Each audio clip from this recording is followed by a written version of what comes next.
So let's talk about how this looks specifically with some of the different senses. And let's start with the sense of feel or touch. This is the common one that a lot of people start off learning about, whereas you focus on what it feels like to be breathing in. The sensation of air coming in through your nostrils, going down your throat into your lungs and out your mouth. That's something that you can always focus on, that you can feel.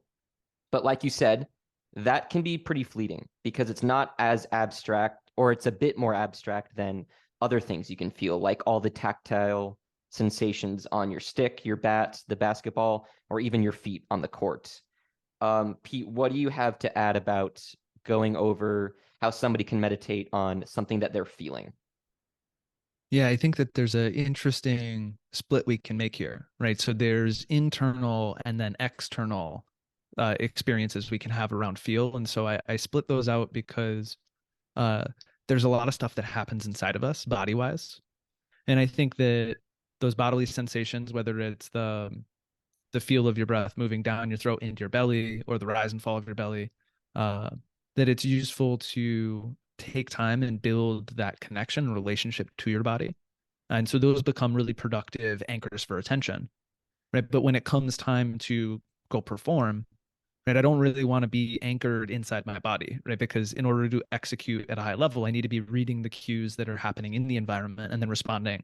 And I need to be able to respond with some freedom, right, of choice so that I can pick the right thing at the right time and then execute. And so being able then to schedule or create part of your sort of exercise regimen around mindfulness so that you're then getting used to the tactile sensations, right? So the things that are happening outside of my body that I'm related to. And so you notice a lot of mindfulness scripts will start with, notice your butt on the chair, right? So this is me in relationship to my external environment, right? And then they might shift if my anchor is going to be my breath to what the internal sensations.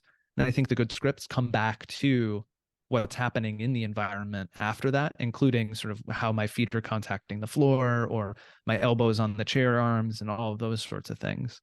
Uh, but I think one of the big things that I always try and arrive with, if we go back to the strength and conditioning example, is not all poles are created the same. And so if we think about an athlete and what they need to strengthen, right, we're picking specific exercises from that suite of different pulling exercises. We're picking those with purpose.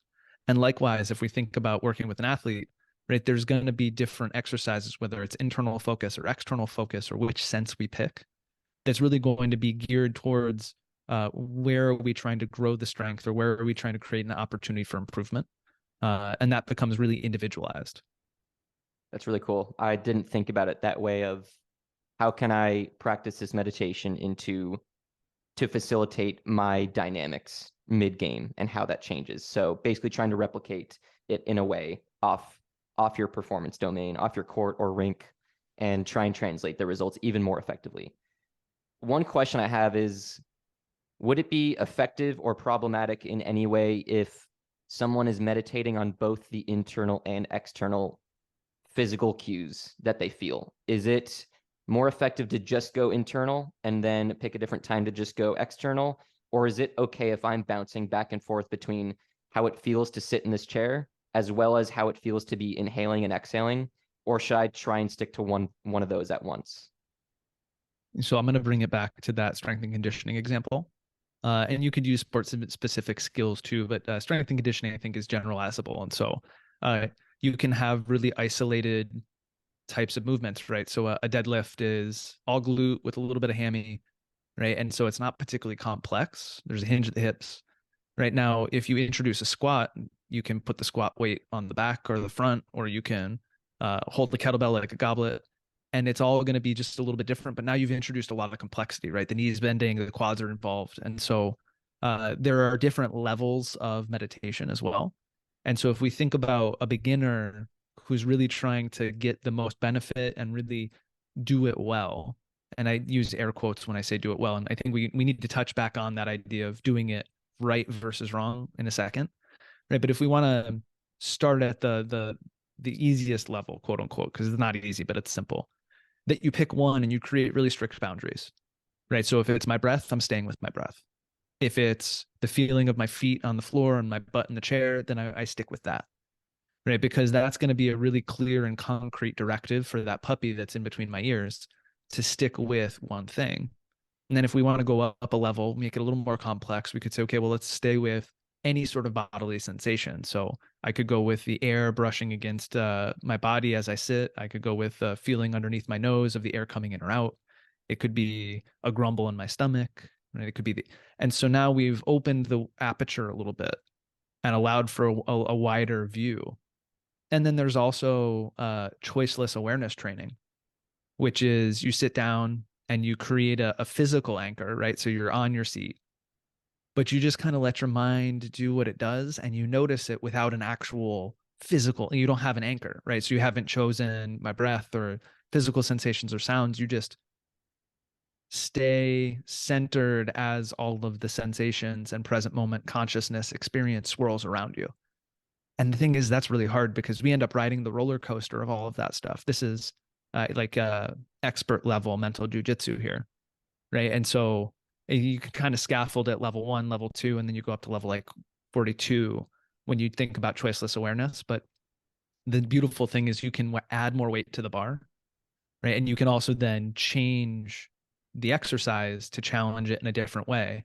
But we don't want to be fleeting with what we've chosen. So you don't want to be halfway through your 5 minutes and go, you know what?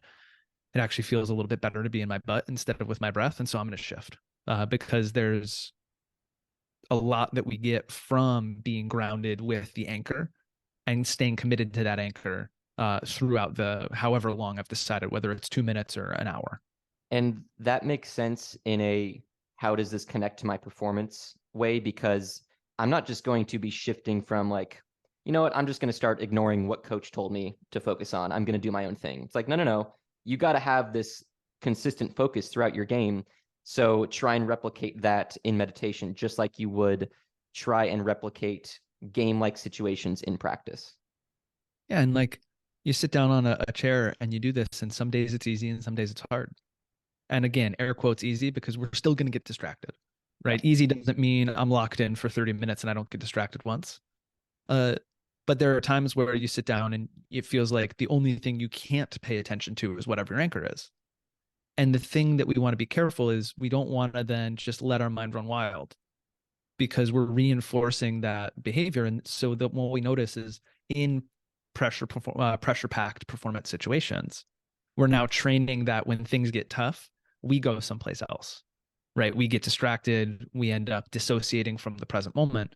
Right. And that's the opposite of what we want to train. And so being able to stay consistent, especially when it's tough, no matter the duration of the meditation exercise, is really useful because it's teaching us to stay with both the good and the bad, again air quotes, because we're going to judge, we're going to notice, ooh, I really like that, I don't like this. But then even using that as the I can notice that, I can notice that that thought or that feeling is arising, the leaning toward something that feels good or the kind of subtle recoiling against a thought or a feeling or a bodily sensation that comes up. And I can start to not be as reactive to those internal experiences. And similarly, I can train myself to be less reactive to the external experiences. Earlier, you said something that I loved, where the breath is not sexy to focus on. Everybody who isn't too familiar with meditation thinks about it as focusing on the breath. But I agree in a sense that I don't have my most effective meditations when I focus on the breath. It's usually something else. So let's go to some different senses and how it might look for someone to meditate on something that isn't the breath, even though that is a great sensation to focus on, to anchor to, especially during games, because like you said, you do not leave your house without the breath. But there are still other ways to train the skill of meditation and being mindful, especially when the pressure is on. So let's talk about sight, how to meditate on your visual field. I think this is a really cool one because most of our sensory receptors are in our eyes. So there's a lot of information that we're constantly processing through our visual field, which makes it a very effective anchor to focus on. And something really cool about meditating on your visual field is you can do this with eyes open and eyes closed. Obviously, with eyes open, there is a lot of information that you're looking at. And one way that I learned how to meditate with my eyes open is basically having something to focus on, a specific little object, but also widening your gaze, trying to basically absorb everything you can see in your peripheral vision as well as what you're focused on. This is such a cognitive demanding task that it's so clear that I'm focused on the present when I'm doing this. And then how this might look like when your eyes are closed is it's not just pitch dark a lot of the time when you close your eyes. There are little flashes that you're seeing, maybe visualizations that you're imagining with your eyes closed that you can also focus on that has this dynamic visual field to it that again it can be an anchor for you to focus on that you find yourself anchored to the present moment with your eyes closed just focusing on the visual field. What do you have to add, or is there anything important for us to talk about when meditating on the visual field? Well, I think that we're starting to get closer to more sport specific examples, right? This idea that most of us aren't going to perform with our eyes closed. Uh, I can't think of a domain that I've worked with where having your eyes closed while you're in the middle of performance is really a great idea. And so we're starting to mirror the context a little bit more closely. And like you pointed to, there's a wealth of information that comes through. It's so much that we can't really even process all of it. And so there's an opportunity to use, again, a specific anchor. And like you said, it can either be a broad anchor or a narrow anchor. I can just take in everything in my visual field, or I can pick a specific thing. And so the traditional uh, training that one might do here would be to light a candle in a dark room and then sit in front of the candle and watch the candle. Right. But if you want to step away from the traditional, you can pick anything. Right. And so you could lay on your back in a field and stare at the clouds. And this actually becomes a really interesting analogy for what it's like for our mind, right? If the sky is our mind and then clouds are thoughts, what we notice as we're paying attention to the clouds is that clouds come and go on their own. And this becomes a really interesting thing because a byproduct of bringing our attention to the present moment with a non judgmental or compassionate attitude is that we start to shift our relationship to our mind, right? And so, again, that unhooking or that diffusing from our thoughts, I'm no longer what my thought is, right? I have a little bit of space between the thought that just happened or the feeling that came up or the bodily sensation and who I am. And so clouds can be a really great one because the way I describe is when you're hooked by a cloud, you might lay on your back and you watch the cloud start to drift, and then you might follow it with your eyes instead of holding your eyes just in a wide aperture over the sky. And then, if you were really hooked by the cloud, you might get up and start walking after it or hop on your bike or get in your car. Right. But there's another choice, which is if I just stay laying down and I stay looking up, eventually that cloud's going to leave on its own. And this is true about even the most intense experiences we have, whether they're positive or negative, is that they're impermanent. And so I might notice some pain in my lower back, right? But if I really pay attention and I don't just judge it and go, ew, oh, that hurts, right? That there's actually really a lot going on in my direct experience. And so there's a rhythm to the pain, right? There's a pulsing and a flowing, and then sometimes it's hot and sometimes it's not. And then sometimes it actually doesn't hurt. But if I'm not paying attention, I just go, oh, my lower back hurts and I'm stuck. And so I think that would be a really interesting way to engage the visual side of, but then we can get even closer to sport specific stuff. So now you're at practice, but it's not your turn. You're in between drills. Okay, so pick a point of attention, right? So the golf ball, the basketball, the puck, your teammate running around the track, right? And then just notice as your mind starts to wander, your eyes start to wander, and then bring your eyes back. And again, do it non-judgmentally with a compassionate attitude for whatever shows up that gets in the way. And doing this with a mindset of how can I notice every detail possible? That's what anchors you to that present moment where it's going to take more of your focus to stay with that anchor. And again, it's more effective training for the mind in that way. And I like that you said in between like drills at practice, and this could be even in games in between shifts. This is such a good opportunity for the brain to become an enemy, where you have an opportunity to get stuck in the past, to worry about the future. And that's why this is such a great opportunity to practice this meditation, to anchor yourself to the present when it's easy for the mind to wander into performance damaging cues. Yeah, and I think that there's some value to pointing out that sometimes mind wandering is actually not a problem, So you think about a 4 hour golf round, or an ultra marathon, which could take 30 hours. Uh, that there's no way that you're going to be 100% present the whole time. And so I really like to schedule my on times and work with my athletes to schedule their on times. And so as long as in between shots, your mind isn't wandering someplace unproductive. Yeah. And again, the practice of meditation allows you to recognize when you've wandered into the thorny, prickle bushes of unproductive thought. But as long as your mind isn't wandering in that direction, it is actually really good to allow your gaze to get wide, to allow your mind to go where it wants, because it takes a lot of energy. You just pointed to it's cognitively demanding to be really dialed in. Yeah. And so, and this actually holds true. We used to think that flow was about being really intensely focused, right? But flow has a very permissive, very relaxed quality to it, right? There isn't a forcing that happens in flow. And so the idea that you could actually drift a little bit back from your performance in the middle of a game or a round of golf or something, and that when it's time to be on time, when it's time to be here and now, I can feel that comfort of just being pulled forward into the present moment. I'm where my feet are or where my skates are, and that I'm comfortable with that rhythm of expansion and contraction, the back and forth.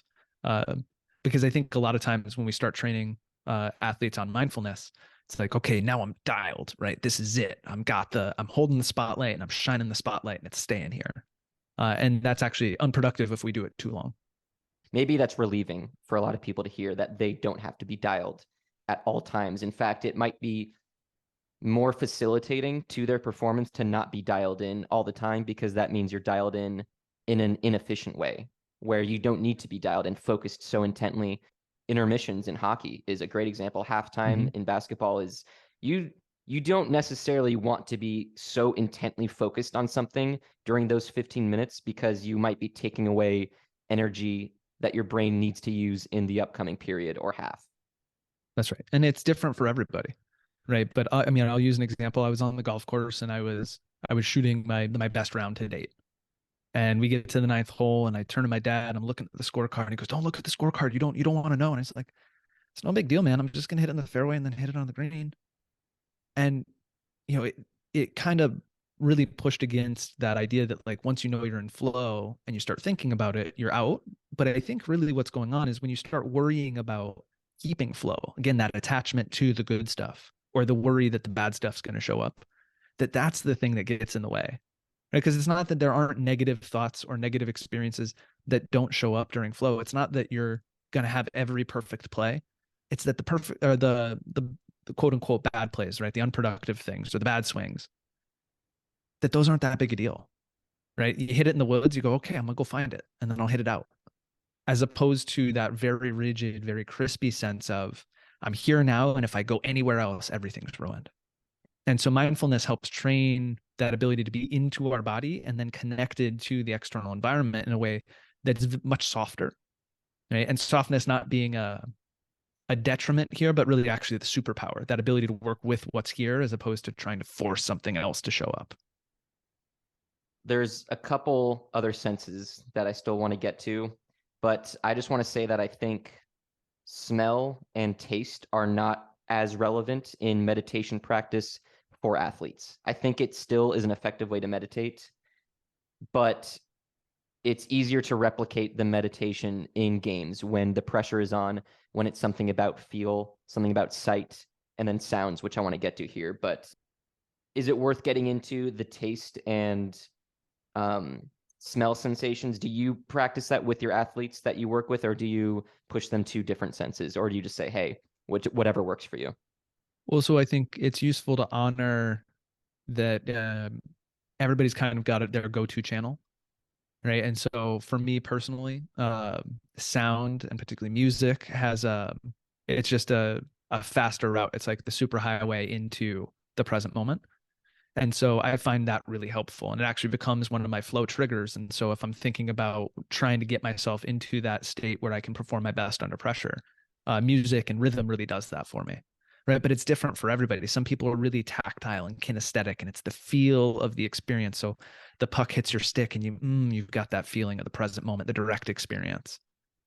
I think that when we're training, that taste can be really useful because something that isn't sport related, but I think everybody does every day, more or less, is eat. And mindful eating is a wonderful way to anchor yourself in the present moment. And so I think we won't go into the details, but the idea being, again, you're anchoring yourself to the taste of the experience, noticing the desire to speed up because most of us eat really quickly, right? And being with it can actually be a really joyful experience. You learn that, oh man, that's what a strawberry tastes like. That's unbelievable. I've been eating them for years and I haven't even paid attention. Um, but when it comes to the sport specific, I think there's plenty of carryover there, right? But it's not as relatable because whatever your mouth guard tastes like, I don't think that's a great place to be putting your attention when it's time to go over the boards. Let's talk about sound a bit more in depth here, and then we'll get to some examples of pro athletes using meditation, and then we can get to the action items. So I love what you're saying about music, that music is such a fun anchor for me to focus on, to meditate on, because it can really grab me and it's quick, like you said. One way I like to teach this with my clients is try and focus on every sound you can hear in a certain song. And it's really fun when you let them pick the song that they want to meditate on because it's more, again, this is such a clear example of how meditation is a lot more fun for me when I'm meditating on a song like this, as opposed to focusing on my breath. So this is a great example of how someone can actually get engaged and get that buy-in with meditation more than they thought was possible beforehand, because it's not just focusing on the breath. So this is also a great way to implement or refine your pregame routine. So a lot of people already listen to music before their games. Why not crank up the effectiveness of your pregame routine by having some time to carve out to meditate on the song that you're listening to train this, basically remind your brain of how to do this refocusing when it's going to matter very soon here when your game begins. Where else do you go though with this meditation on sound practice? Yeah, I think it's a useful moment to pause and point out that many athletes have gotten to the level they've gotten to because they already kind of know how to do this. And like you pointed to, this is a part of a lot of athletes' pre-performance routines. And so without knowing it, that idea that we're kind of got the headphones on, or there's music in the locker room, or there's music on the bus, that this is actually something that's pulling us into the present moment. And now we're just teaching you to do it intentionally, whether it's part of your pre-performance routine or you're doing it away from the sport itself. And just like clouds, I think it's useful to recognize that even right now, if the listeners are hearing us speak, that sound is impermanent. You have no choice but to hear it when it shows up, right? Because you're listening to us, right? But my voice doesn't stick around. You can think about what I just said, but that's not the same right now. That's being stuck in the past. Or you might try and anticipate what I'm going to say next. But each of the actual direct experiences of the words hitting your eardrums and then your brain translating them, right? That's a impermanent and temporary experience. And if you're in the flow of that present moment experience, you're really just with the sounds as they're unfolding. And what's really neat is that we can actually go one layer back because, right, there's two steps that I just pointed to, right? The sounds hitting your eardrums and then the thinking about what those sounds mean, right? And it's really tough, right? If it's words in your language that you speak, right, then you really, it's almost instantaneous. The words hit your eardrums and you're processing. And it's a fun game to play to see if you can actually step back and just hear the sounds for sounds. And this is, again, this is a higher level of challenge because, again, our brains take the symbols and they turn them into meaning instantly. And so then you can practice with nonverbal sounds, right? Whether it's music without lyrics or it's music in another language or it's just listening to the sounds in your environment. Uh, I try when I sit to not have a lot of, every once in a while I'll put music on or a sound machine on, right? But a lot of times I just kind of allow whatever wants to arrive to arrive. So it's the beeping dump truck or it's the birds chirping or the dogs barking. And that those actually can become incorporated into the practice, right? Oh, I noticed that it's temporary. My attention moves that direction and then I can bring it back to whatever my anchor is. And maybe the anchor is whatever sounds arise and whatever pass. It's really about the fidelity. How intensely can we arrive to that? And so you said, right, how much detail can you pick up? And it becomes a great way of drawing yourself further into the present moment. He's like, what color is the shirt? But no, really, let's focus on, right? You might just say blue, right? But what kind of blue? And can I notice, well, blue is an idea, right? What am I actually seeing? Just like, okay, well, how can I turn up my sound sensitivity a little bit further, right? And really get into, okay, well, even when there's silence, there's usually something happening, right? And so it becomes a really great way of drawing us into the present moment without having to feel like we got to force ourselves in there. And why I think this is a more effective practice of meditation to facilitate sport performance is music is great. It's easier to focus on to train this in the beginning, but maybe the expert way of meditating is to be this I'm just going to process whatever sounds I hear, the dump truck, the air conditioning, the clock, because this is very much something you can take in with your games. There's going to be times when, again, you're sitting on the bench, you're in the dugout where you can notice yourself thinking ineffectively and you can just go to absorbing every single sound that you can hear non-judgmentally, and then boom, you're locked into the present. Yeah, man, sporting events are noisy.